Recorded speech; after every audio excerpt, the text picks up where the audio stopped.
Enjoy the evening. We have a lot of people joining us, obviously here, but also virtually. So to everyone joining us virtually tonight, thank you so much for being a part of our program.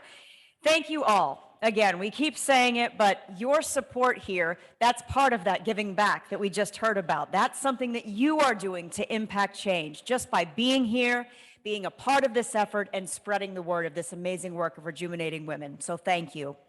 We're going to begin this portion of our evening hearing from one of our amazing volunteers. At this time, I would like to introduce Rejuvenating Women mentor, Susan Swenson, to the stage. Again, it takes a lot of behind-the-scenes effort to foster these relationships with these survivors. She's going to tell you a little bit more about that. Hi, Susan. Thank you, Brandy. Good evening, everyone. And thank you, Brandy. When I was asked to speak on why I'm a mentor, a situation came to mind that I'd like to share with you all. About 4 years ago, my husband Jeff and I were on our way to Minnesota. We stopped at a small gas station to buy something to drink.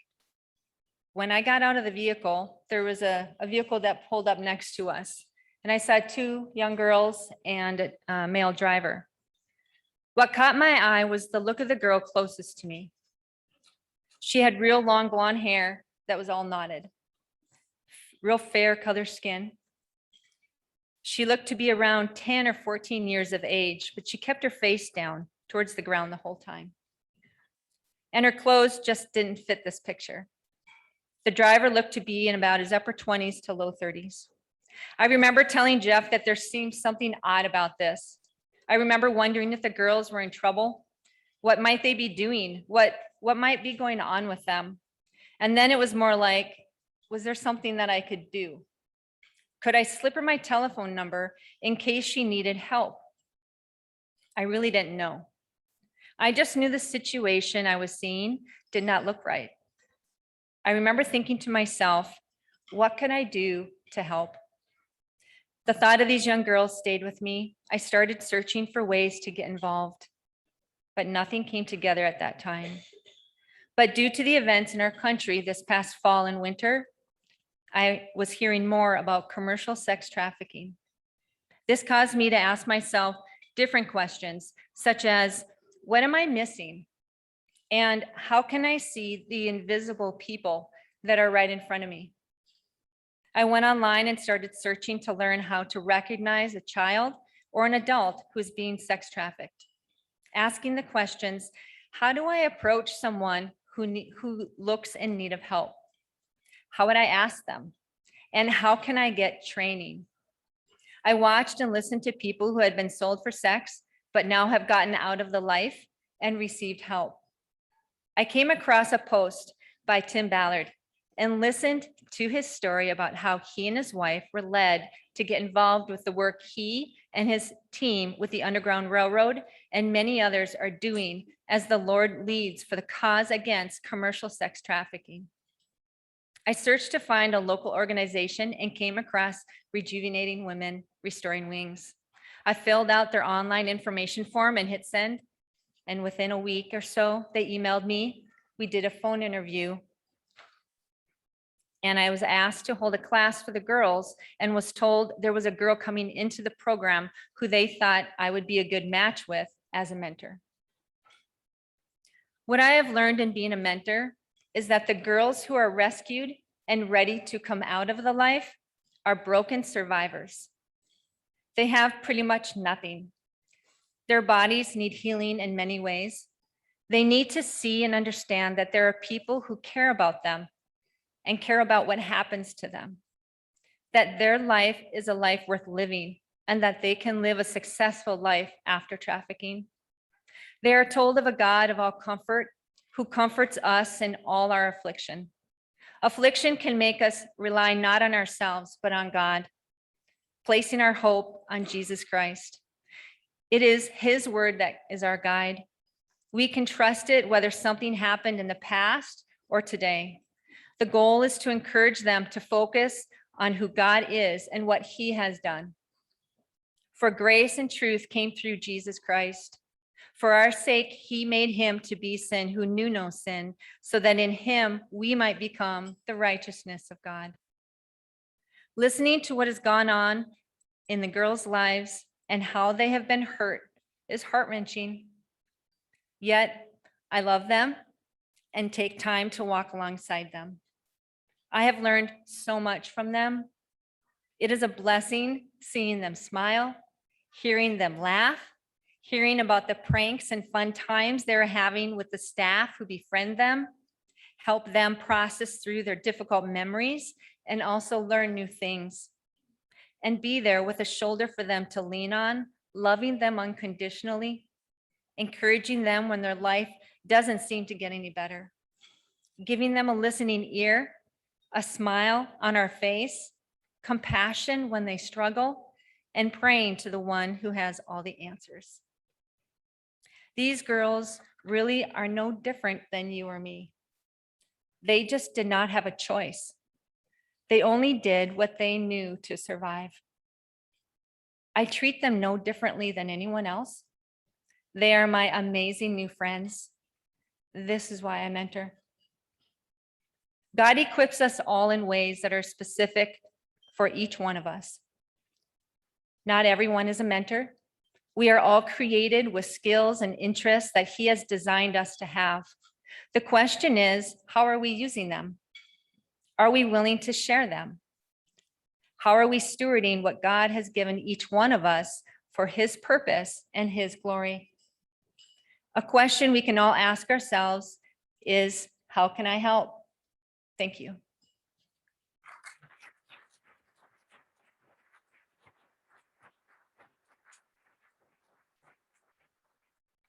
Susan, thank you so much. And thank you for choosing Rejuvenating Women to share your time and talents through the wonderful opportunity of mentorship.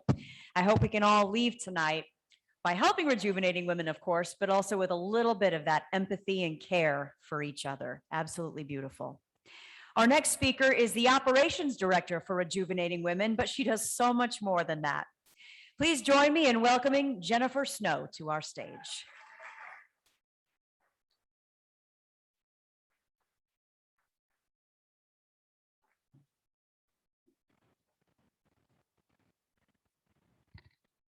Good evening. Tonight I have the privilege to introduce this year's honorary chairs, Mike Douglas and his son Luke Douglas from Sago Homes. As you saw in the video at the start of the program, it is evident that Mike and Luke have tremendously generous hearts, a will to serve others, and like to have fun. I'd like to share with you how this friendship came to be. Jessica Mass came to visit Rejuvenating Women last year to have lunch, meet the staff and residents, discuss a potential collaboration with OUR, and chat about being the speaker for tonight's gala. As we sat there talking about the growth of RW, our wishes for the future, and how to make the home we have more functional, Jessica stated that they had worked with Sago Homes in the past and would reach out to them. Shortly after that, Mike reached out to me asking for a list of what needed to be fixed, replaced, or could be created to make our home more usable. As I began walking through the house and jotting down things that were needing fixed, replaced, or what we would love to have added, I knew the cost was adding up. Working in nonprofit, I know how important it is to be mindful with money. At this time, I wasn't even sure of what our budget was to pay for this. I remember highlighting the most important things and sent this list to Mike. Being the comical, ornery person I now know. Oh, my pages are stuck together. Being the comical, ornery person I now know, he called asking, "That's it? Why is some of it highlighted?" I stated that they were the most needed, and by no means expected them all to be done, as I wasn't sure of the cost and again what our budget was. He said, "Sky's the limit, ask for any and everything. Sago Homes and OUR picking up the tab." So ask for what you need. I have to admit that I almost fell out of my chair. I've met some amazing people that are ready to help when asked, but this was beyond our greatest dreams. He began to ask questions, wanted measurements, pictures, things I knew nothing about. So Mike took it upon himself to fly from Utah and come look at the house and walk through the list with us. It was great finally meeting Mike, and his giving heart to help others was evident. As we began to walk through the house, Mike shared he would do things a certain way to make them aesthetically better. No shortcuts. I would like to give Mike's wife, Jen, a shout out, because if it wasn't for her Pinterest page, some of these ideas would never come to be. Fast forward a month, and Mike and Luke drove trailer in tow, 15 hours straight from Utah to Omaha to begin the renovations. Bright-eyed and bushy-tailed, they were ready to start first thing the next morning. They worked tirelessly for 3 days straight, fixing, building, and creating some amazing new spaces at the RW home.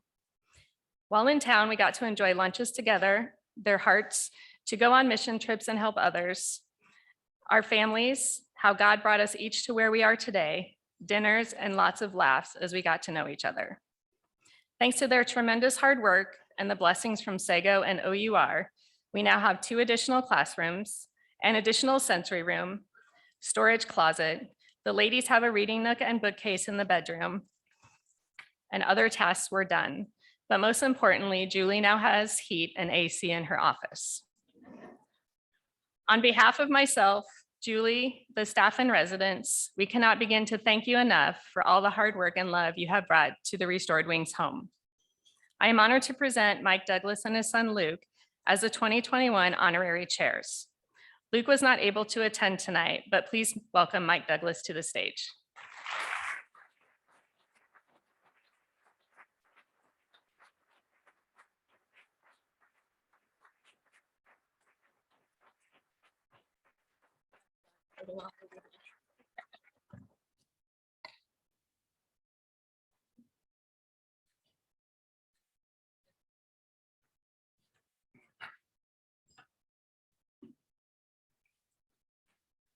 Sorry, I can't see without these.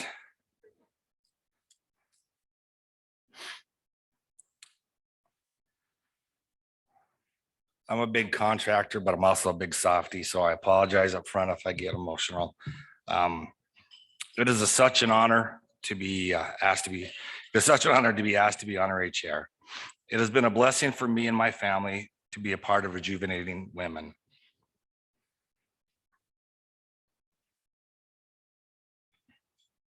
I truly know they're changing this world one life at a time. I was asked to help with the remodel of their home. My son Luke and I drove the 15 hours out. We didn't think it would be 15. It is. The 15 hours out with the tools and supplies to do the work. It was an amazing opportunity for my son and me. I know we were the ones doing the work and the remodel and helping out, but I just couldn't get over this feeling that Rejuvenating Women were the ones that were helping out me and my family. After spending a little time with Julie, Jan, and Craig, and everyone associated with Rejuvenating Women, you feel their love for life, their faith in God, and everyone they come in contact with is always touched. It touched me, my son, and my family. And again, I am so grateful for this honor and opportunity. I will do anything I can for them, no matter the challenge or the distance. Their example has motivated my wife and I to serve and to help out in any way possible. And I want to thank Rejuvenating Women for all that they do. Thank you.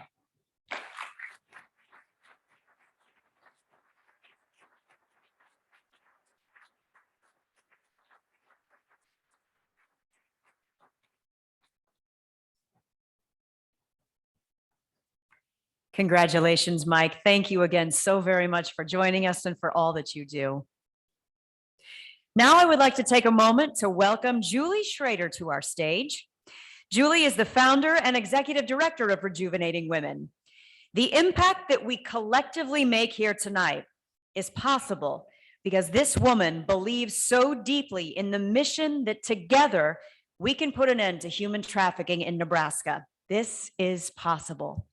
Please help me in welcoming Julie Schroeder to the stage.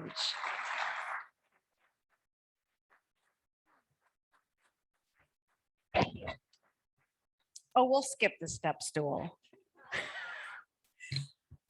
Hi, everybody. Thank you so much for being here. I usually have a step stool, but you know what? Hey, you can see me, right? That's what matters, and you can hear me. Thank you for being here. I really appreciate it.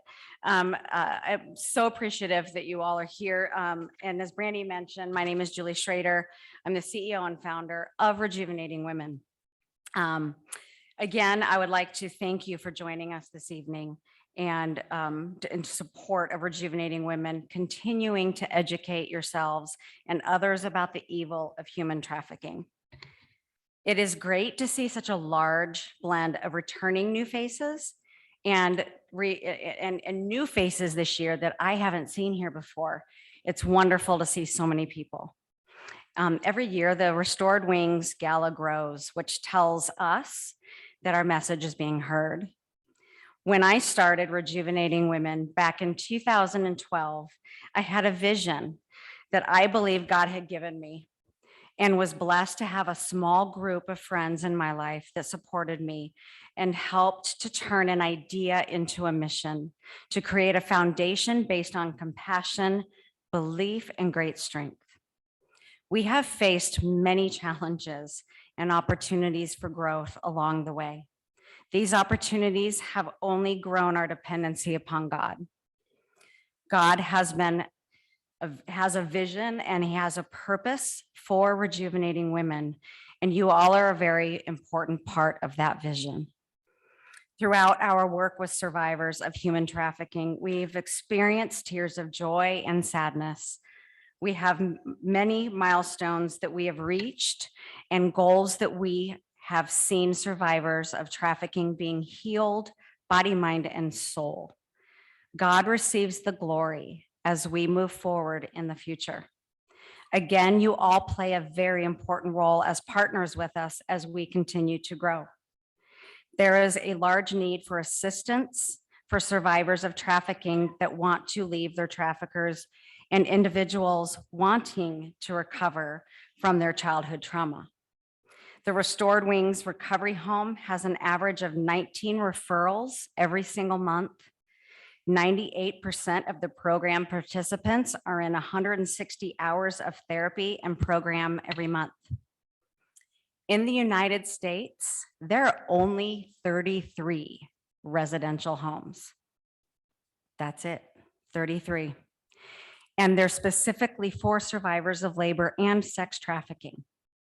There are 28 states that don't have any residential homes and don't plan to open any, according to the U.S. Institute Against Human Trafficking. We are fortunate to have Rejuvenating Women here in Nebraska. As one of the only 33 homes available in the nation, it is no wonder that we receive a large amount of phone calls and referrals and emails from girls and other organizations asking for our help. Over the last 2 years, we have had many individuals in our program who have been victims of familial and satanic ritual abuse, trafficking. I believe these are two of the most secretive and unnoticed forms of trafficking. According to the Counter Trafficking Data Collaborative, at least one study found that almost half of the identified child trafficking cases began with the involvement of a family member. Familial trafficking often goes undetected because the victims don't tell anyone about it, because they are convinced that no one will believe their stories. Rejuvenating Women is here to help these survivors and many others who suffer from this type of trauma, so that she can have a life full of joy and hope, that she can have a family, and so she can have and become anything that she wants to be. Proverbs 3:15 says that women are more precious than rubies. Nothing you desire can compare to her. I love that, because our desire is to help these women feel that they are that precious. I want every survivor to know that she is worth so much more than what she believes, and let her know that she is who God says she is, not who anyone else has said she is, but who God says she is.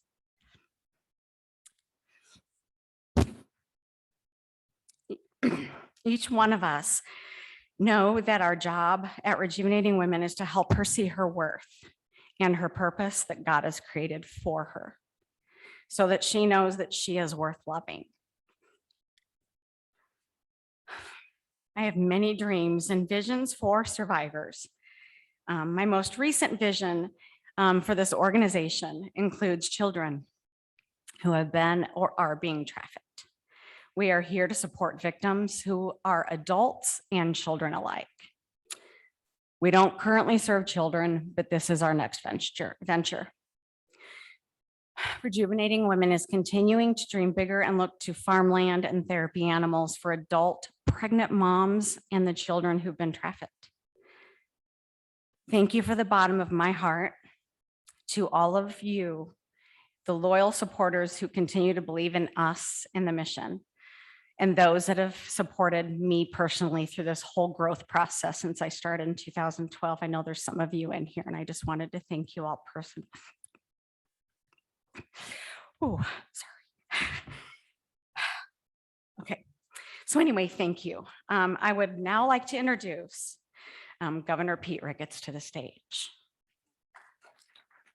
Please join us in welcoming Governor Pete Ricketts.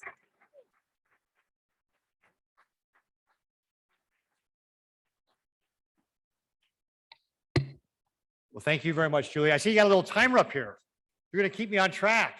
They said 5 to 7 minutes, though. This started at 5. I should get 2 more minutes. All right. Well, hey, thank you all. Julie, thank you so much for inviting me again this year to be able to say a few words about the great work that Rejuvenating Women and all the folks who are involved in fighting the scourge of human trafficking. It really is a modern form of slavery. And it is something that many Nebraskans really don't know much about. We all tend to think here in Nebraska, we're in the Midwest, people are nice, but we have events like the College World Series. We have an interstate, I-80, and that Interstate 80 corridor is a corridor for human trafficking. A lot of Nebraskans don't know that. And so I appreciate all of you being here tonight to be able to help in this fight. This fight involves many different phases. It starts with raising awareness, and I appreciate what Susan said a little bit earlier when she noticed that something just didn't seem quite right. Because that's where it starts. It starts with raising awareness, with advocating for the policies that will help us combat human trafficking, of course, the investigations and the prosecution, and then finally, caring for survivors. So I'm going to hit upon all those just real briefly. Again, for those of you who may not be familiar, I'm glad you're here to hear the stories and find out more, and ask you to talk with others who may not be aware of the scourge and how we actually have it here in Nebraska. Our Department of Transportation has posters in all of our rest stops. We have the National Human Trafficking Hotline there, so that if you do see something that seems out of place, you can place a phone call. And on those posters, we have a QR code that goes to the Attorney General's website to get more information. And I want to give Doug Peterson, our Attorney General, so much credit, because he has been a leader on combating human trafficking here in our state. He has helped organize the Nebraska Human Trafficking Task Force. And in 2020, they trained 700 folks, really focusing on new police recruits, schools, and judges about what to look for with regard to human trafficking. Our Department of Health and Human Services has also trained this year or last year about 1,800 professionals and our own DHHS teammates. And I know this has paid off in emergency rooms, for example. Well, doctors have noticed the signs and have been able to call law enforcement officials to be able to get help for those young ladies. So raising awareness is an important first step. And that, of course, then leads to the next part, which is about advocacy. And this is important because you can only make it a U.S. offense if it crosses state lines. And one of the things we need to do here in Nebraska is strengthen our own laws for those cases of human trafficking that are not leaving the borders of our states. I want to give credit to Jim Scheer, who was the former Speaker of our legislature. Back in 2015, he introduced LB 294E, which gave the victims of human trafficking more recourse against their perpetrators, including civil remedies. And I also want to thank Senator Patty Pansing Brooks for her help. In 2018, she introduced LB 289 and LB 1132 to help strengthen some of the penalties for human trafficking and improve on the reporting. In 2019, Julie Slama introduced LB 519, which strengthened some of our additional penalties. In fact, got rid of, for example, the statute of limitations on trafficking a minor. So we continue to see good policy being driven through the legislature. And I appreciate all the folks who have helped with that. That's so important. Because that really then helps us as we go into this kind of third phase, the investigation and prosecutions. And once again, this is where the Attorney General is so important. In 2020, the Attorney General launched 57 investigations into human trafficking here in our state. And we just last month had the United Front Task Force that actually spanned 12 different states investigating human trafficking, resulted in 102 arrests, 7 of them here in the state of Nebraska, and 47 victims being rescued. And that involved, as I mentioned, those 12 states, but here in Nebraska, our Nebraska State Patrol, and then the police departments from Scottsbluff, Kearney, South Sioux City, the Omaha Police Department, county sheriffs. Again, it's a team effort in this war against human trafficking.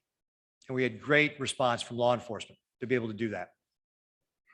And then, of course, then the AG follows that up with prosecutions. In 2020, launching 22 prosecutions here in the state of Nebraska, as well as working with the U.S. Attorney to launch 12 additional prosecutions at the federal level. And then, of course, finally, getting that conviction is not case closed. It's about caring for the survivors. At the state of Nebraska, in 2020, we applied for a grant from the U.S. Department of Justice to be able to help take care of children and youth who are impacted by human trafficking. And we were one of 4 states to get that award. It's a $1.5 million 3-year grant for us to improve the outcomes for those youth and children that are being impacted by human trafficking. And then, of course, you have Rejuvenating Women, who is helping to care for those survivors. As Julie was mentioning, one of 33 houses dedicated to that here in our country. And you all are part of that mission of helping to care for those survivors by being a part of this dinner here tonight. And you all have the opportunity to be able to not only help raise awareness by talking to your friends and family and neighbors about what you learned here tonight and the stories that you're being told about how this impacts people's lives and how Rejuvenating Women is helping those victims of trafficking be able to recover and get back to a normal life, understanding that there's a God and people that care for them. You all have a chance to be a part of that, but you also have a chance to support them financially to be able to make sure they have the resources to be able to continue that mission. And Mike, I want to thank you very much for driving all the way from Utah. That's awesome that you drove all this way. Yeah, it's a long way to Utah from here. Just getting across Nebraska is like 7-8 hours. So thank you all for being a part of this very, very important mission. It is a team effort. And I feel like it's just been the last few years that we've really had the team together to fight this war on human trafficking. And we got a great team, but we need more soldiers. We need more team members. We need more people involved. We need more people to be aware of how Nebraska is impacted by human trafficking.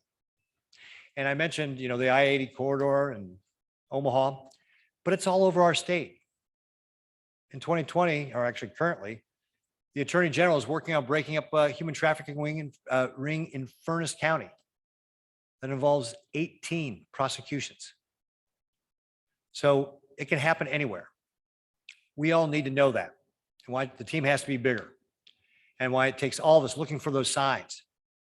The person who maybe doesn't have the cell phone, doesn't have control of their ID. Those are the things that can tip you off, and that you can then start working to be able to provide that person assistance and rescue that person and help us prosecute those perpetrators. So thank you all again for being here to learn about it, helping raise awareness. I hope you'll continue to help us with the advocacy. I know our Attorney General and our law enforcement office will continue the investigations and the prosecutions. And again, we all have an opportunity again to help care for survivors through Rejuvenating Women. God bless you for being a part of this great mission. Thank you again for being here, and God bless the great state of Nebraska.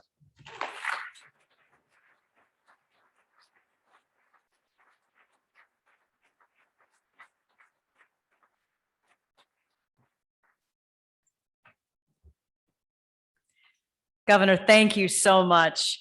I don't know about you guys. I am so inspired by all of the messages tonight, just to impact change, just to have a voice.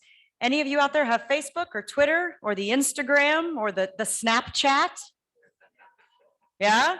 If all of us just do hashtag rejuvenating women or share that link, rejuvenatingwomen.com, there's 650 people in this room, more joining us virtually. If all of us do that, how many hundred from each of those almost 1,000 people does that then reach? Even if it's one person asking, I've never heard of that before. What is that?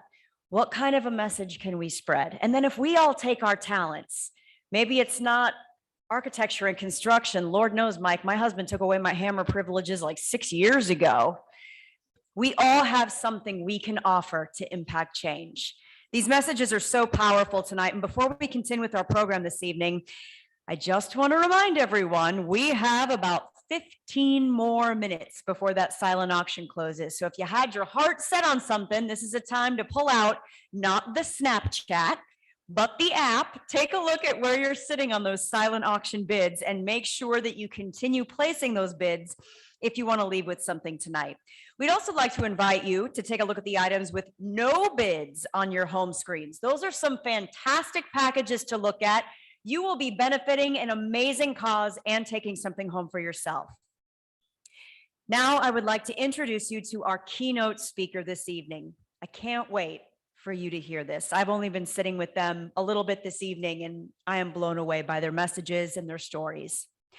Operation Underground Railroad is a United States-based nonprofit organization whose stated goal is to assist government agencies in the rescue of human trafficking and sex trafficking victims, with a special focus on children, with the wider goal of eliminating sex trafficking worldwide. Please join me in welcoming Matt Osborne, Director of International Operations from Operation Underground, to our stage.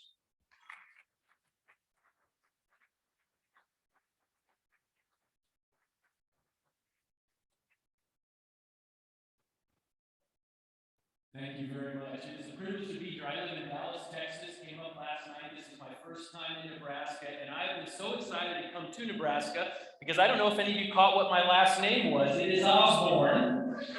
It is spelled Osborne, and no relation that I know of, but obviously what an amazing coach you have and inspiration. So I haven't had anyone offer to buy me a drink yet. I have to show my credit card, my name to get that name out, but I'm happy to be here. And I'm happy to be here representing Operation Underground Railroad, but supporting Rejuvenating Women. I don't know if any of you work in the nonprofit space, certainly the nonprofit space that fights human trafficking, but this is very rare. This does not happen for one 501c3 nonprofit fighting human trafficking to invite another 501c3 fighting human trafficking to be the featured speaker. And it's not at all normal for one nonprofit to come and pump and support another nonprofit, but that is exactly what we're doing because we believe in what Rejuvenating Women is doing. We are partnering with them. We want to partner more because we've been around for about 7 years since our founder, Tim Ballard, who was a special agent with the U.S. Department of Homeland Security for 12 years, decided to leave a job he loved. He absolutely loved his job and start a nonprofit to empower government at all levels. Working in the United States behind the scenes, providing funding, training, tools, and technology, and then working overseas oftentimes as the undercover operators, as the confidential sources of information. He saw that there were needs. And so in the United States, and I absolutely love hearing the words tonight, your governor gets it. The Attorney General gets it. Your team here of state officials, local, get it. that this doesn't just happen in Thailand and Colombia and Mexico. It happens in Texas. It happens, and it doesn't just happen in Los Angeles and Chicago, New York. It happens in Omaha. It happens in Douglas County. It happens in Serpent County. It happens everywhere. And why? This is the fastest growing criminal enterprise in the world, soon to surpass the drug trade. Because how many times can you sell a certain amount of drugs before it's used up? How many times can you sell a human being over and over and over again? It happens to children. It happens to adults. And so Tim started the organization because he saw that there were a lot of great groups on the front end, holding conferences, raising awareness, focusing on prevention and education. That is vital. And then a lot of groups like Rejuvenating Women on the back end, restoring, rehabilitating, getting these girls and women, also boys and men who are affected, getting these girls and women back to the lives God had intended for them. But he saw very few groups out there that would go into the darkest corners of the world and help to get these kids out. And that's what we do. That's part of what we do. But in the United States, as I mentioned, we work behind the scenes because you have amazing people in the sheriff's offices, PDs, the Human Trafficking Task Force. They do all the work in the US, but we fill gaps. And we have a lot of specialized tools. And so I'm hoping to meet in the next couple of days and hopefully in the weeks and months to come with your local and state officials to talk about the tools we have. Everything from just paying some overtime, providing food, renting hotel rooms, whatever the men and women need so that they can do their jobs even better than what they're doing. And they're doing a great job, but we all can do more with resources. We all can do more with additional tools. And then we have specialized tools, mobile forensics labs, and our favorite that I think there's one already in Nebraska, but an electronic storage device sniffing dog. You've heard of a drug sniffing dog. You've heard of a bomb sniffing dog. There are dogs that can sniff out the chemical compound in SD cards, USBs, thumb drives, hard drives, where these child pornographers, these predators keep their illicit material. Sometimes in a search warrant, you miss some of these things because it's hidden in an electrical outlet or stuffed in some food in the refrigerator or freezer. These dogs can sniff this out. And OUR puts these dogs in different task forces in different areas, and we would love to do that around here as well. But what we're going to do tonight for the next several minutes before I invite really the star of the show, my co-keynote speaker tonight, Vice President for Aftercare, Jessica Mass, and you met her on the video here, and she is not a Texan, she's a Nebraskan, and so she's very proud to be here in her native town. And so we're going to talk, we're going to take you behind the scenes on two of our operations, one in Mexico and one in Haiti. And so in a minute, we're going to show a video, and it's going to tell you a little bit about the anatomy of an operation. Now, we're not a vigilante group. We go in through the front door. We don't go in at all. We go in with the permission of, in other countries, sometimes the president of that country, him or herself. But we talk to chiefs of police. We talk to attorneys general. We see what the laws are. And if it's appropriate in those foreign countries, we get signed up as confidential sources of information. And why is this so effective? Unfortunately, Americans are the #1 producer and consumer of child sex abuse material. Some call it child pornography. We hate that term. Child sex abuse material. And the #1 producer of child sex tourists, men mostly, who go overseas. And so unfortunately, it's Americans and Canadians, Brits, Germans, Westerners. It's this face that is doing the exploitation for the most part overseas. So how brilliant, right, to use this face to go overseas and trick the traffickers.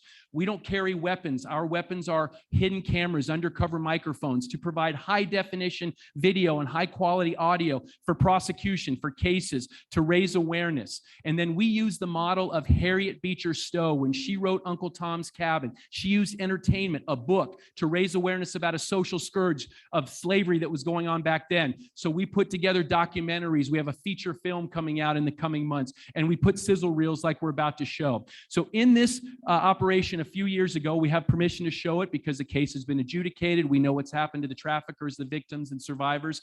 Watch how we meet with the trafficker. Watch how we then see the victims. We have to see them face to face. Now, we have blurred the faces of the victims, but you're going to see a couple of young faces, and you're going to probably think, oh, well, you forgot to blur them. Those were some of the traffickers themselves, young boys, 17, 18-year-olds, pimping out their 15 and 16-year-old sisters. And then you're going to see our jump team come together, and we set the house as if it's a party. We meet with the girls. We meet with the traffickers. We get the girls into a separate room to try to protect them. Then we do the negotiation with the traffickers. Pay attention to how many camera angles are on these guys, and these greedy guys don't even see it for 1 minute because they're just focused on the money. And you'll see that the traffickers don't want any of the girls near the table because they don't want to hear the negotiations. They don't want the girls to know that these traffickers are charging us $500 for each girl, and each girl has only been promised the equivalent of $9 to be, I'm sorry, if this were the real deal, raped for hours over and over again by the American men in this scene. And so this is not Hollywood. These are real. This is actual footage. And just so you know, that the queue that we had arranged with Mexican federal police ahead of time to know that they can bring the cavalry and that we have the evidence needed is waiter, bring the tequila. This is Operation Maya, Cancun, Mexico.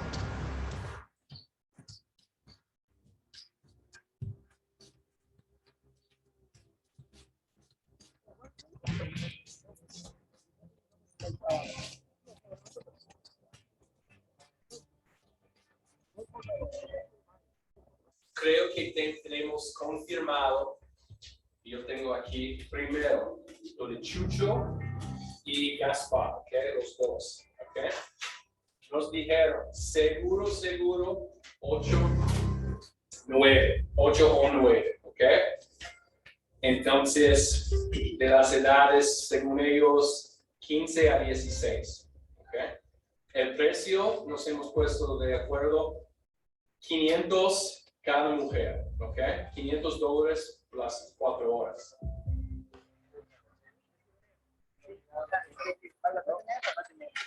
No sé qué problemas tuvieron y no tuvieron que mencionar. Pero pues él ya vio que no van a comprar. Sí, falta. ¿Cuánto fue? Yo sí falta. 8 o 9. Creo que son 9. Sí, dame un número exacto. 9. Sí, falta. 15. 15. Y esos 13 que no quieran llamar la atención. Me gusta. Esto es para allá. Ellos tienen, ellos son, creo, 16.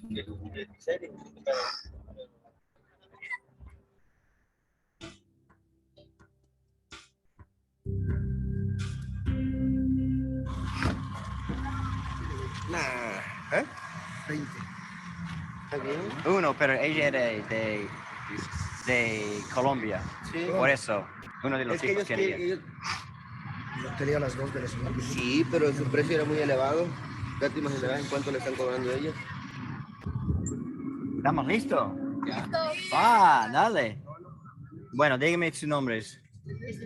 Stephanie. ¿Y cuántos años tienes? 15. Atala. ¿Y cómo? 15. Esmeralda. ¿Cuánto? 16. Angie. Ah. 16. Julia. ¿Cuántos años tienes? 16. Está bien.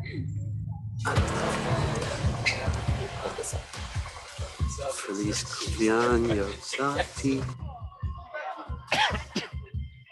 Feliz año, feliz año. Awesome job, buddy. Feliz año. Va a haber aquí cacheo, entonces, por favor.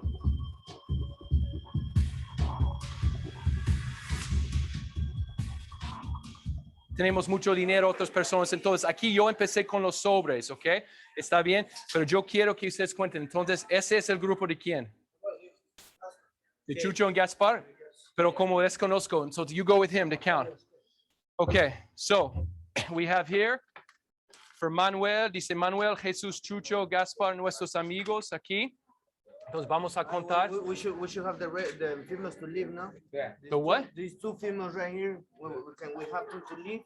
To leave. Yeah, I mean to go to inside. Ah, okay. Well, we Okay, perdón. Okay, ¿ustedes pueden decir en español? Oh, okay. Okay. All right. So we'll count. So for you, so cuenta. And then let's get, you know, I forgot, Brian, I forgot la tequila. I forgot the tequila. Tell her tequila. Nos han engañado mucho, ¿ok? En el pasado. Por eso, siempre pagamos 50% primero y en 4 horas. No solamente tendrán ustedes 50% más, pero mucho dinero. McCovens, show us how much money you got right now. ¿Ok? Y entonces, confía, ¿ok? Confía en nosotros, ¿ok? No hay ningún problema. Show them how much money. ¿Ah? Okay. Que no habrá ningún problema. Pero, las chicas están dispuestas a hacer. ¿Qué? Por ejemplo, ¿qué? No queremos malentendidos. Yo contigo ya hablé lo que se va a hacer. Sí, con tus o con sus chicas, pero por ejemplo, las colombianas. Y de verdad.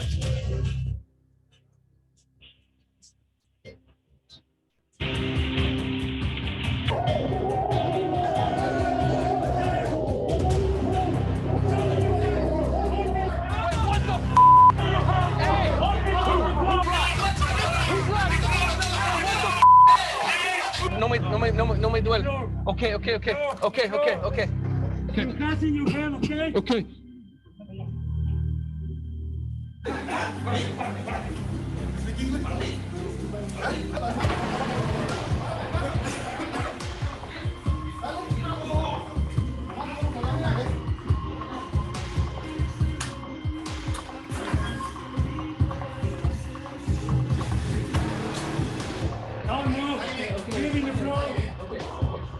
Heads down, no talking.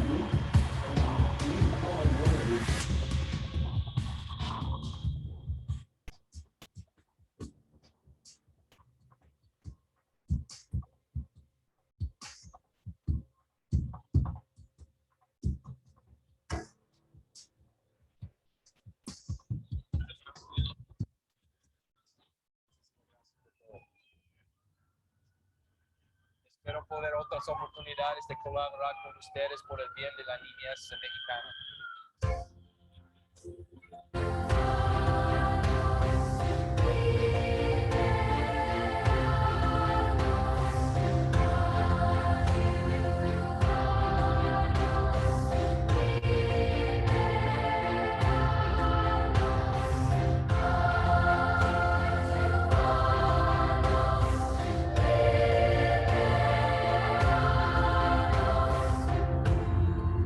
So we get arrested in these operations as well because we're still behind enemy lines. And all it would take is one little text to some of the gang members out and about.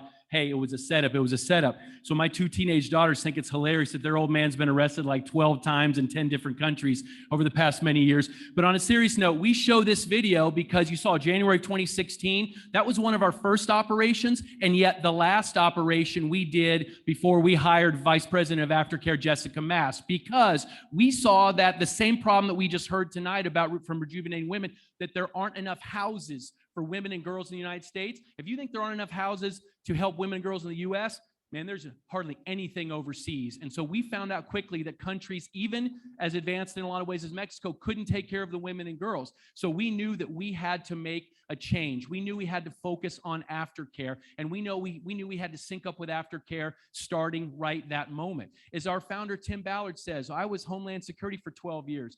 Then he pulled me. I was with the CIA for 12 years. We didn't think about aftercare. That wasn't our job. We had Navy SEALs, others.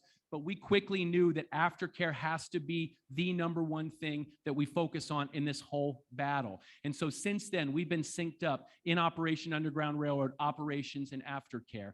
And the last video we're going to show here to take you behind the scenes before bringing Jessica to the stage was one that we just did this past summer. And it shows the importance not only of aftercare and operations being united, but in this case, in these stories, and we'll only be able to share general details, and Jessica can maybe share a little bit more, but the women we helped rescue in Haiti, in one of the most obscure places of one of the most obscure countries, we use this because the challenges that face these wonderful women, what they found themselves in and how they got themselves in a lot of ways is very similar to the women helped by Rejuvenating Women. These women were not your stereotypical trafficking victims. You know, they must have had no parents. They must have had no money. They must have had no hope, no education. These women were from Venezuela. And Venezuela, as you know, is a country where there's almost no economic opportunity. Some of these women had college education. Some of these women had run their own businesses. These women had hopes and dreams, but they fell prey to a very diabolical and cunning Venezuelan woman who was married to a Haitian man. And this Venezuelan woman took advantage of their vulnerabilities. And the women who come through Rejuvenating Women, like all of us, have different vulnerabilities. And these traffickers and these groomers and these predators prey on those vulnerabilities. And the vulnerabilities of these women from Venezuela were they had no economic future. And so this woman said, oh, well, why don't you come with me to Santo Domingo, Dominican Republic, and I'll get you a job. You know, you can wait tables and you can be a hostess and, you know, you can dance, but you don't keep your clothes on, maybe serve drinks. It's going to be great. And you work for a few weeks, a month or two at most, and you will have enough money to feed your kids, have some more for your parents, your grandparents. It's going to be great. And so unfortunately, a number of women fell into this pipeline. And the stories were all different on how they wound up in Port-au-Prince, Haiti. But several of them say they got to Santo Domingo, they met their person who had their name on a sign, and the next thing they knew, they woke up in Port-au-Prince, Haiti. Or they were on a bus and they were forced to cross the border and they saw money changing hands. And they wound up in a place run by this monster, Reginald, and his wife. And Reginald would taunt them, and they would have to, stay and beside, in kind of jail cells. People say, I mean, they had little bunk bed rooms, but they had some of the rooms locked at nights. But oftentimes he would leave the door open. He would taunt them. He'd say, ladies, the door's open. You can leave whenever you want. But remember, you don't speak Haitian Creole. You don't look Haitian. And everyone in the neighborhood, they know me. Government knows me. Police knows me. Everyone knows me. And they're going to just send you right back. Some of these girls had been in for a few months. Some of these girls had been in over a year. And the ages ranged from about 20 years old to 33 years old. So these were all adults. And the women were subjected to horrible, horrible situations. And what Operation Underground Railroad does, we make no bones about it. We're a praying organization. We have a bunch of different faiths represented in our group. We actually have some atheists, believe it or not, who say, I don't know if I believe in God, but I know there's the difference between good and evil, right and wrong.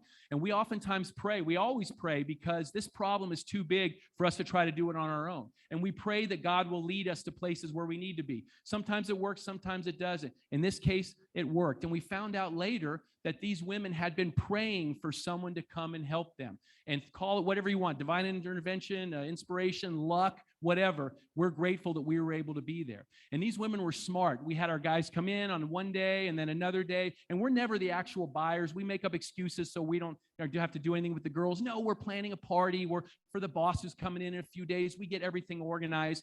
Well, after the first night there, the girls must have sensed something because we found out later that when they got back together in their rooms in hushed tones, so the traffickers and the bodyguards and others watching them wouldn't hear, they said, there's something different about these guys who came in. I just feel something. Do you think they might be able to help us? Gosh, I don't know. If we're wrong, it's risky. We've got to take a chance. If they come back tomorrow, we got to take a chance. We have to write a note, just somehow get a note to them. So these girls took a big chance, but the way they did it, clever, smart, they said, okay, you're right-handed. Take your left hand and write in Spanish, ayúdanos, por favor, help us, please. And then crumble it up and give it to a second girl who's going to give it to a third girl who, if they come back, we'll give it to them. And sure enough, one of my operators that second night said, Matt, I don't speak Spanish. What does this mean? I said, it means help us, please. And so we put together a whole operation, working with Haitian authorities, working with the Attorney General.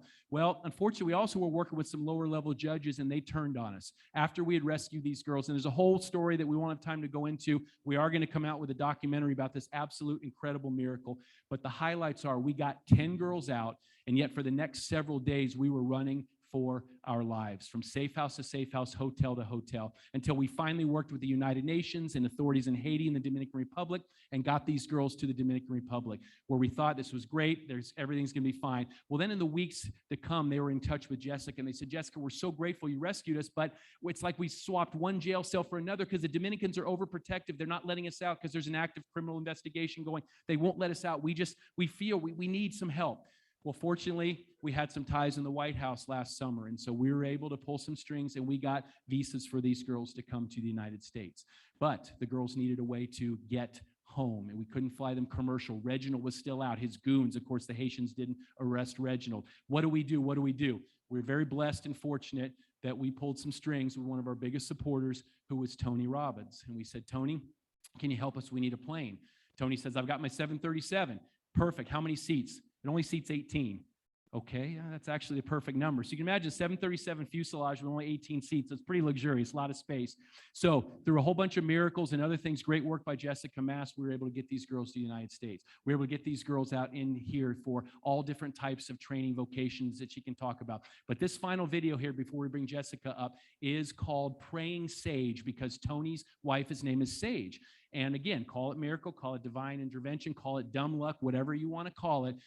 One day at night, wee hours in the morning out in Florida, a few hours ahead of California, she sends Tim in the wee hours in the morning, her time, which is about 1 in the morning, just a picture of Jesus. And Tim's like, what is this? And Sage is like, I don't know. I've just been praying and praying and praying for several hours. I don't know. I just knew I needed to send you this picture of Jesus. And Tim said, do you realize that for the past few hours, my operators and our aftercare team have been running for their lives, trying to get away, saving these girls?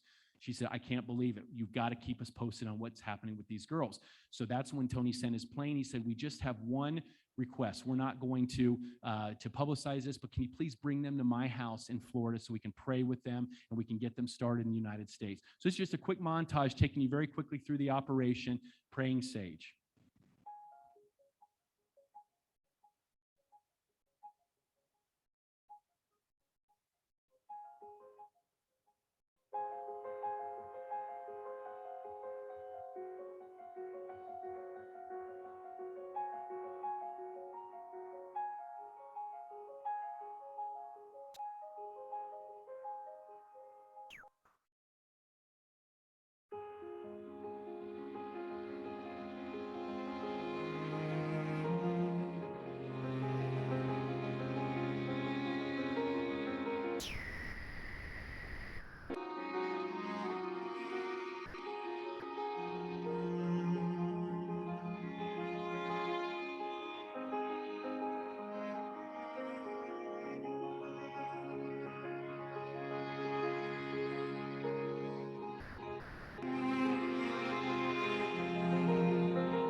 There is no rescue without rehabilitation. There is no rescue without places like Rejuvenating Women. Rejuvenating Women is doing so much, but they need your help. They need your help to broaden and deepen the support they can give to women and girls around here. They want someday soon to be able to help children as well. They want to be able to do it all. Thank you so much for your support. And now it is my absolute privilege to introduce and bring to the stage our Vice President for Aftercare, Nebraska native, Jessica Mass.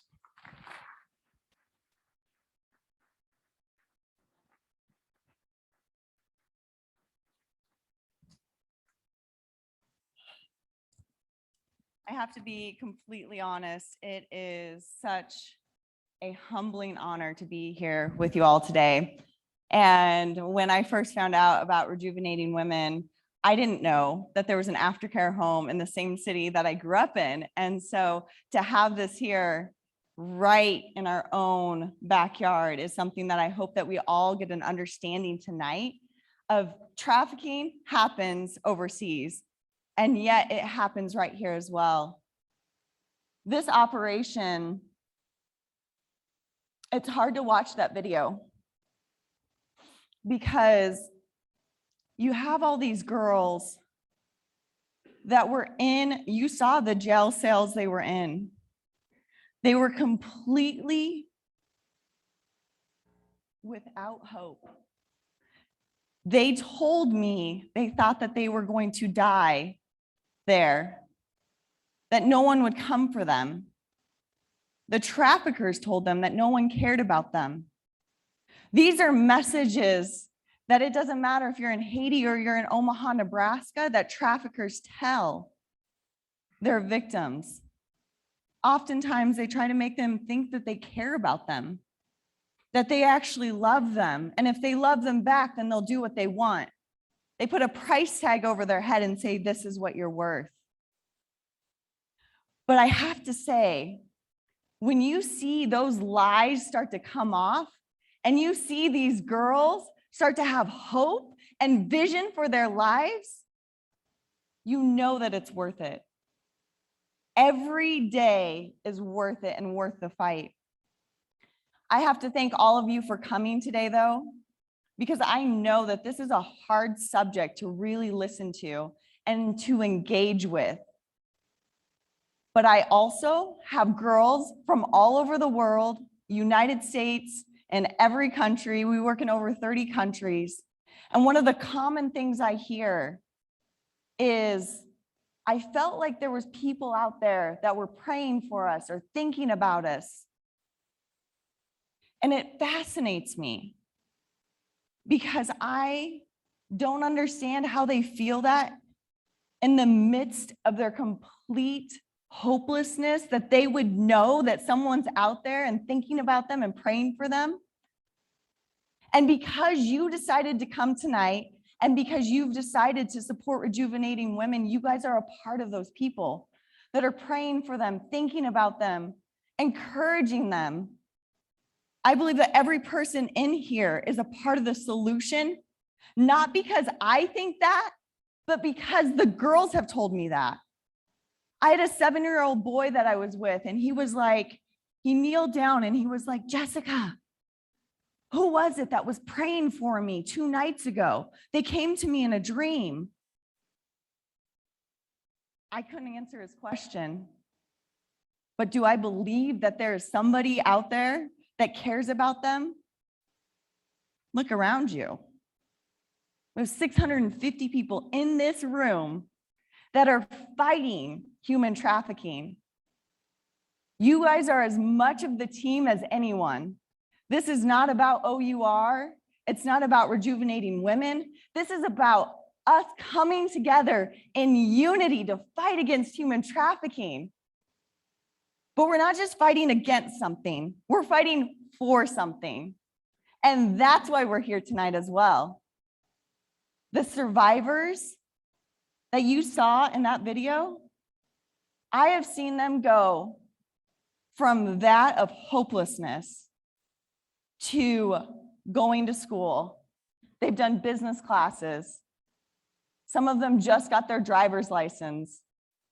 One of the girls, she sent me a picture, and the girls at Rejuvenating Women can relate with these types of things. She sent me a picture of her very first car.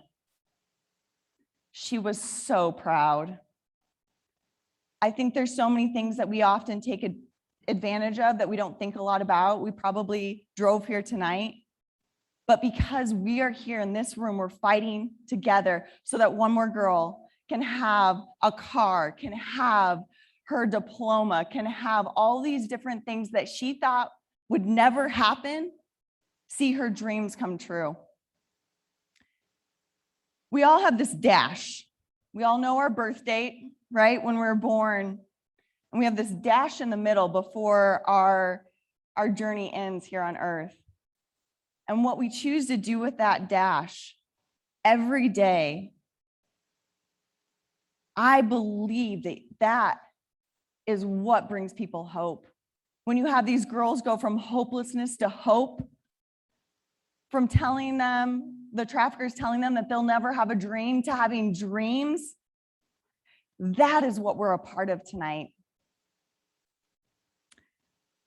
I was thinking about, I got the privilege of being with the girls from Rejuvenating Women a couple months ago, and we were horseback riding, and it's fun to go with girls because they don't have any reason to tell me anything but the truth, which is, I love it. I'm just another person that's just with them, and so they're so honest.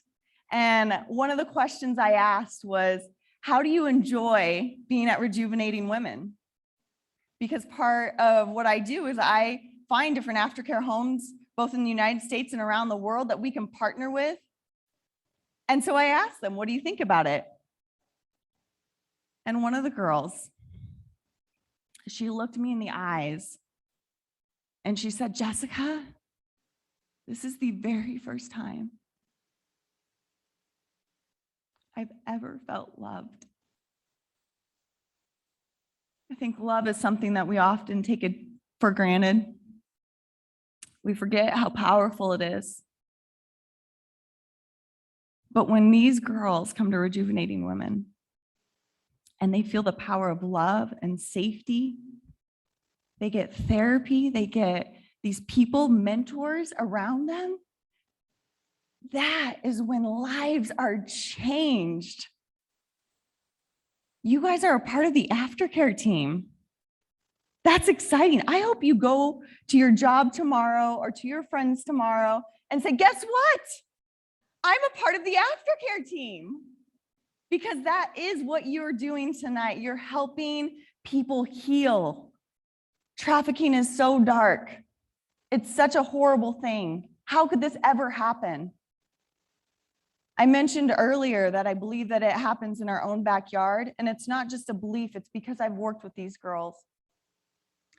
I went to high school here in Omaha, and I never in a million years would have thought it was happening in our own backyard.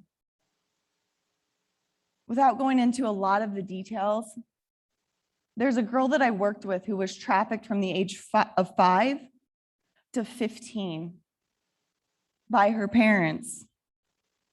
For 10 years, she was sold. And finally, she told a friend at school what was happening. And the friend told the counselor, and the counselor reported it to law enforcement, and law enforcement acted on it, and she was rescued. People ask me, is there actually hope for healing after somebody's been trafficked? And I can say with full confidence, because I've seen some of the worst cases in the world. This girl that was trafficked from age 5 to 15, she's now an EMT. She has a beautiful little daughter. I just talked with her a few days ago. She's 27 now. She's gone on to live her dreams. She's so passionate about helping other people. She said to me, it was similar to what one of the girls said at Rejuvenating Women. She said, if somebody can love me, that must mean I can love other people. She has every reason to hate everyone and to not want to love anyone, and yet she is overflowing with joy and love and kindness because someone at an aftercare home said, I'm going to love you and I'm going to support you and I'm going to walk through this journey with you. Again, one of the first kids that I ever worked with was not overseas. It was right here in our backyard in the United States. She was 6 months old when she was trafficked by her parents from a middle-class family. This wasn't a poverty situation. This wasn't somebody kidnapped their baby. This was her parents that trafficked her and sold her on Craigslist. People came to her house and they had a film studio set up in their basement. And again, I'll spare you some of the gruesome details, but it took 4 years before she was rescued. These are very formative years of somebody's life when they're age 6 months to 4 years old. I remember people telling me about her case and what had happened to her. And they said, there's no hope. There's nothing that's good that's going to happen in her life. And yet she found an aftercare home and eventually got adopted. And then eventually fell in love with horses and found a lot of healing through horses. She now is thriving. You would look at her and you would have no idea that this little girl was trafficked from age 6 months to 4 years old.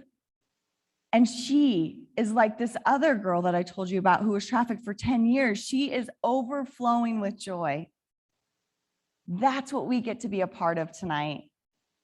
I cannot thank Rejuvenating Women enough for having the courage to open this home to provide healing for the girls that are there now and the girls in the future.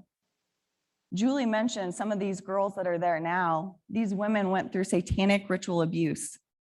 Well, I've worked with hundreds of aftercare homes in the US and around the world, and I can tell you most homes will not take these types of cases. They say it's too dangerous. Somebody's going to come and they're going to hurt us, or these girls don't have any hope. We can't take that. That's too much. And yet Rejuvenating Women opens their doors and embraces them. And they're finding hope and they're finding healing. That is one of the most beautiful things you can ever see, is an aftercare home that says, give us whoever comes to our doors. And we believe that there's healing and we will stand with them. Matt mentioned it's a unique situation for two nonprofits to unite, especially at an event like this. But I believe that it is when we come together in unity, that's when change happens. It is not about organizations. It's not about nonprofits. It's about those that we serve and these girls having healing. So I am so honored to be here. Thank you for letting me be a part of your night. Thank you for letting us come. I hope that your heart is moved, and I hope that you believe that your dash between the time that you were born and the time that you transition out of this world matters. Because I believe it does, because the girls are telling me and the boys are telling me that there's an army behind them praying for them. My dad says that you can go in with whatever CIA agent or Homeland Security or special ops that you want. But if you go in without your prayer team, you go in unarmed.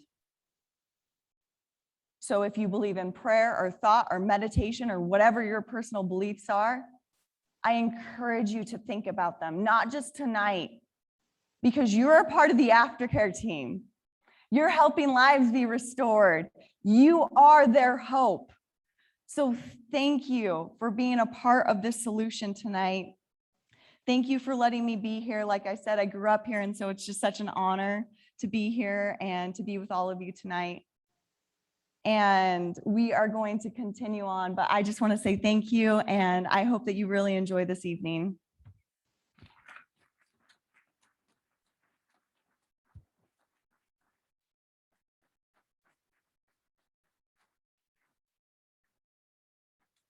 And I get the privilege to invite Karen Bowling to the team or to the stage. She is a member of the board and is the executive director of Nebraska Family Alliance. So thank you so much.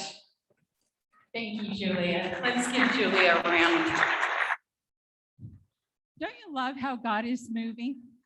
And when we share our resources, God gets the glory and people get served. So as Julia mentioned, we're going to do a little conversation with them, both Julia and Matt. And I'm excited about this because the questions that I'm going to be asking them were actually submitted previous to tonight from our supporters. So you're going to learn some things tonight. And once again, Matt and Julia, it's just such a blessing to have you here in Omaha. Thank you. All right. You're going to share a mic then? Is that how that's going to work? I think so, or is How the about podium this? mic How working? about There we go. Now everybody's got their own mic. So we're going to lead off tonight to ask you first, Matt, how do operations and aftercare work together?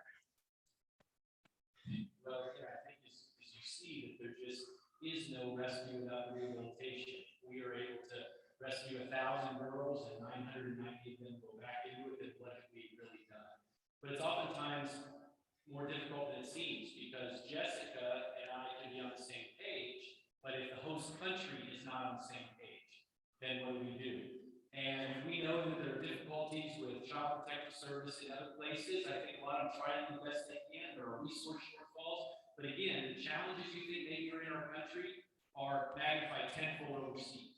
And it is so difficult oftentimes for the police, law enforcement overseas who we work to realize that aftercare has to be a big part of it. And they never come out and say it, but you can see the wheels turning in their mind thinking, gosh, we usually just go after kilos of cocaine or, poppy fields or, traffickers who just throw in jail, drug criminals.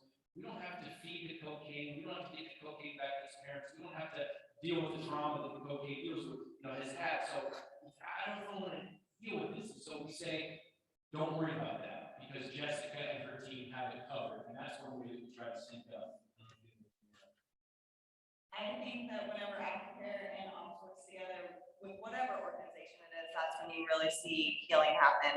And I am so grateful for the law enforcement, governments, and our ops team that believe in healing and believe that it's not just about a number getting rescued or a fancy rate, but it really is about the full recovery of survivors. I thank you for that. And I love that because it's like, it's not only the rescue, but it's the restoration and the two working together. Secondly, why do you collaborate with aftercare programs such as Rejuvenating Women? And Julia, we're going to start you off first on this question. Yes, why do we collaborate with different aftercare homes? So when OUR started, we looked around and we said, yes, we could probably build aftercare homes in the US and around the world, or we could take a different approach and we can partner with different aftercare homes. And while resources can get spread thin at times, we can help improve the quality of care. We can fill in some of the gaps that aftercare homes are missing sometimes, or they're wishing that they had. And so that's why we collaborate, and we believe from the bottom of our hearts that we're better together. And we would rather collaborate, have somebody else get the credit even, than having just one name out there. So collaborating with Rejuvenating Women, that's been absolutely incredible. I know that if I have a survivor that is in Texas or Florida and doesn't have anywhere to go, that I can call Julie and say, hey, we've got a survivor and she has nowhere to go. And they'll do an intake process and actually help her. And to be able to have that type of a relationship and collaboration is truly priceless. Thank you. Matt, thoughts there? I have nothing more to add. That's great. Wonderful. So you've mentioned this just a little bit, Julia, but I think it's really important. These are our aftercare team members here. What helps survivors heal? Well, to my aftercare team that is 650 people now, I'm so excited. What helps survivors heal? I mentioned a little bit that love really is something that I believe so strongly in. And why I mentioned that is I would ask you, literally, I would come around to each of you and ask you, do you know how to love? Even just a little bit.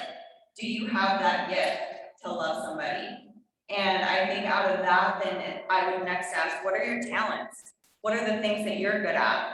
Maybe it's building homes, maybe it's landscaping, maybe you know how to do a certain vocation that you can teach somebody else to do. I don't know what your specific skill set is, but I know that every single person in here has different skills that they've been given. And when you offer that to survivors, you offer that to Rejuvenating Women, that's when you become a part of the aftercare team. So if you can love, if you've got skills, if you want to help somebody build a job resume, there are all these specific things that help somebody really heal, but it comes back to survivors knowing someone cares about me. Someone actually cares and is giving their time and their talents to pour into my life. And that is life-changing. The power of love can change a life. Matt, I know you're part of the rescue side, the operation side. So how do you know assuredly that you're not working with corrupt law enforcement? What's that filter for you? We get that question a lot. Actually, that's top of the list. That's what my wife wants to know, my parents want to know, my daughters want to know. What we always say is you can never eliminate risk in life, but you can minimize it as much as you can. The way we minimize it, again, is working with the U.S. Department of Homeland Security Investigations. They are our greatest partner for overseas work. And we go through their vetted units. We go through those who they say we should work with. Hey, work with this unit, they're great. Don't work with this unit, some human rights violations, other things.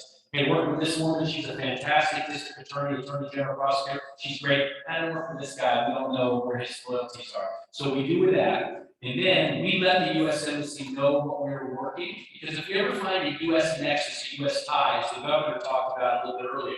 If there's no U.S. nexus, then U.S. officials don't have that jurisdiction, so that's where we can come in. But if we find a U.S. tie or jurisdiction nexus, we turn that over to authorities. But if we don't, which is the majority of our cases thus far, we tell the embassy where we're going to be, and you better believe that we tell the people we work with that the embassy knows where we are. So it's not foolproof. But at the end of the day, we get together, we say a prayer, we weigh pros and cons, we calculate a risk or not. We've aborted operations before that killed us. If we knew there were girls we could save, but we said there's something not right, and sure enough, later we find a week later that actually some of the cops were involved in it. So it doesn't always, not always foolproof, but those are some of the ways we once again try to minimize risk, knowing that you can never eliminate it fully. A follow-up question to that, and we viewed it in the film, in that you're very disciplined, you know, the operations rescue team. And so I know you're a dad, I'm a mom, I'm a grandma. I mean, how do you stomach just the evil of the trafficker in order to accomplish your mission? So I don't know for any of you who are married here or not, but you know, for the guys, I don't know how this is in a relationship, but my wife is so much smarter than me, so much more in tune with everything she knows. And when I was leading the CIA during Operation Underground Railroad, she said, you know, you think you're so cool, you've been 12 years undercover, this is gonna be the hardest thing you ever did, and I ever do. And I'm like, no, are you kidding me? I've dealt with stuff worse than this, and I can go to my happy place. The first operation I ever did in Cartagena, Colombia in 2014, when a trafficker brought out 2 young girls, and in Spanish he said, they have 0 kilometers on them. They're virgins. And it's a special prize for your guy who's going to be here in a few days. In that moment, I wanted to throw up, I wanted to strangle him, punch him out, but I had a stomach that said, oh yeah, that's exactly what the boss is going to want. And meanwhile, I knew my wife is right. This is the hardest thing I've ever done.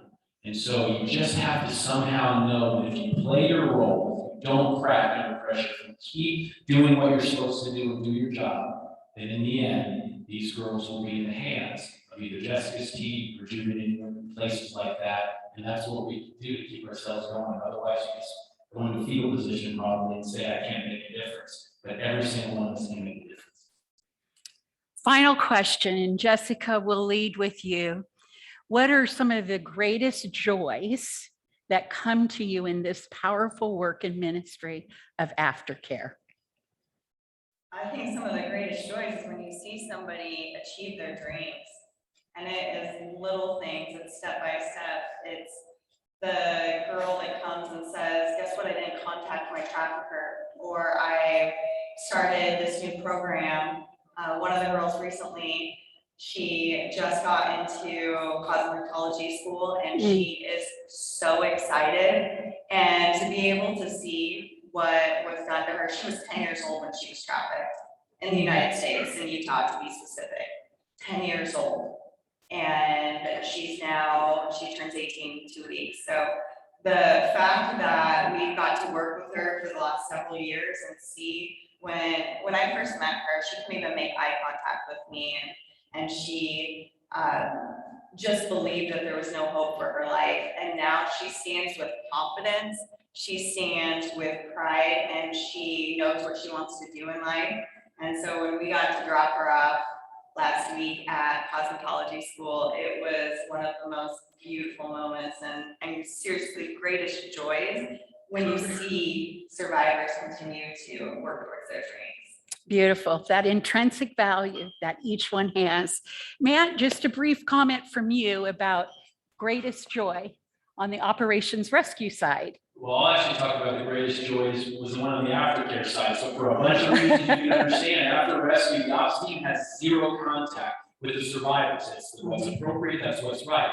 Jessica takes over. Well, because of this praying stage, because we were all running for our lives, because the girls were not safe, a few of the operators had to stay with Jessica and the girls for a few days until we got them out.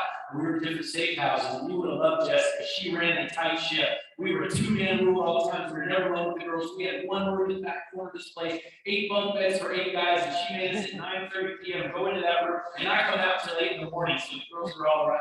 But I did get to see in the common areas where we were at meals together, the girls talking about their dreams. Everything that Jessica said tonight, I saw that firsthand. And it kind of made me want to leave the ops team and join the aftercare team to be part of that. But that's my greatest joy, to see these girls and just imagine that it's like that with that particular operation. It's like that in almost every single case, whether it's us working it or Rejuvenating and working. So I'm just glad I got to have a little joy of participating in that.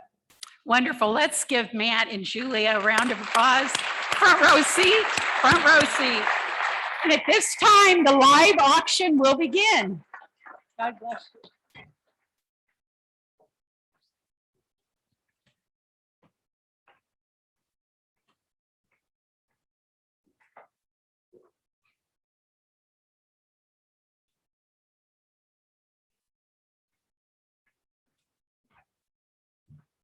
As much as I would like to do the live auction, no one would be able to understand what I was saying. I would just, it would not be, it would be a hot mess. So thank you so much again to Matt and Jessica and Karen for being up here.